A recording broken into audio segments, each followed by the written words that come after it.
صبح کا وقت، شہر کا ایک پارک، درختوں پر پرندوں کی چہچہاہٹ۔ کہانی کالا ایک چھوٹا سا کرو ہے جو اپنے خاندان کے ساتھ ایک بڑے شہر کے پارک میں رہتا ہے۔ وہ ابھی نوجوان ہے اور شہر کی زندگی سے بالکل واقف نہیں ہے۔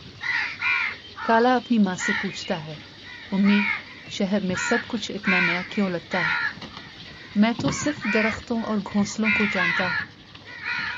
کالا اپنے دوستوں کے ساتھ اڑتا ہے اور شہر کی عجیب و غریب چیزوں کو دیکھتا ہے۔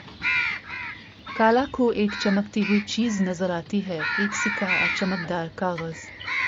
وہ اسے اٹھاتا ہے، لیکن پتہ چلتا ہے کہ یہ ایک انسان کا ہے جو اسے واپس چاہتا ہے۔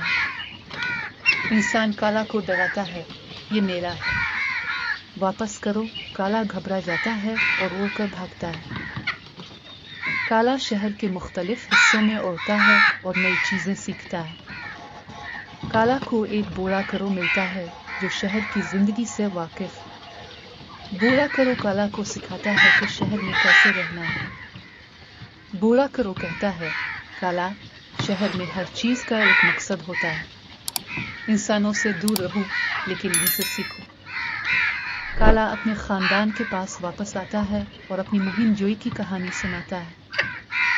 کالا نے سیکھا کہ شہر میں رہنے کے لیے ہوشیار رہنا ضروری ہے۔ وہ اپنے خاندان کو بتاتا ہے کہ اس نے کیا سیکھا۔ کالا کہتا ہے، امی، اب میں جانتا ہوں کہ شہر میں کیسے رہنا ہے۔ ہمیں انسانوں سے دور رہنا چاہیے، لیکن ان سے سیکھنا چاہیے۔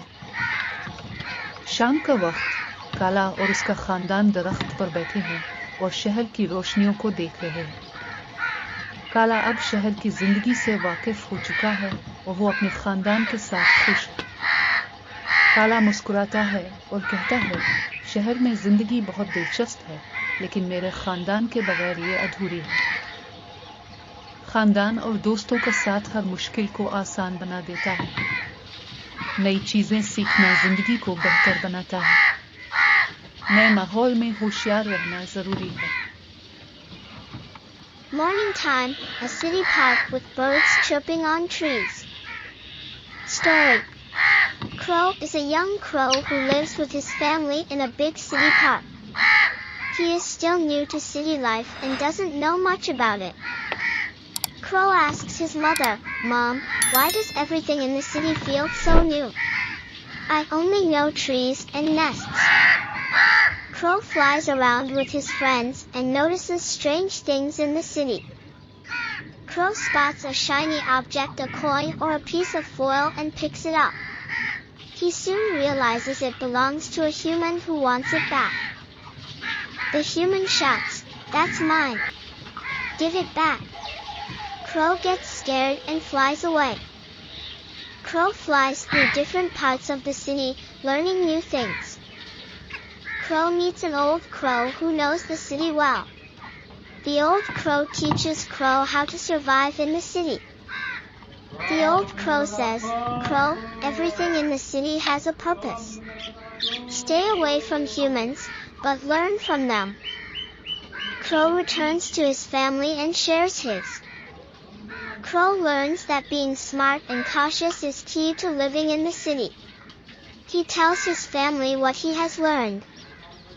Crow says, Mom, now I know how to live in the city. We should stay away from humans, but learn from them. Conclusion. Evening time, Crow and his family sit on a tree, watching the city lights. Crow is now familiar with city life and is happy with his family. Crow smiles and says, Life in the city is exciting, but it's incomplete without my family.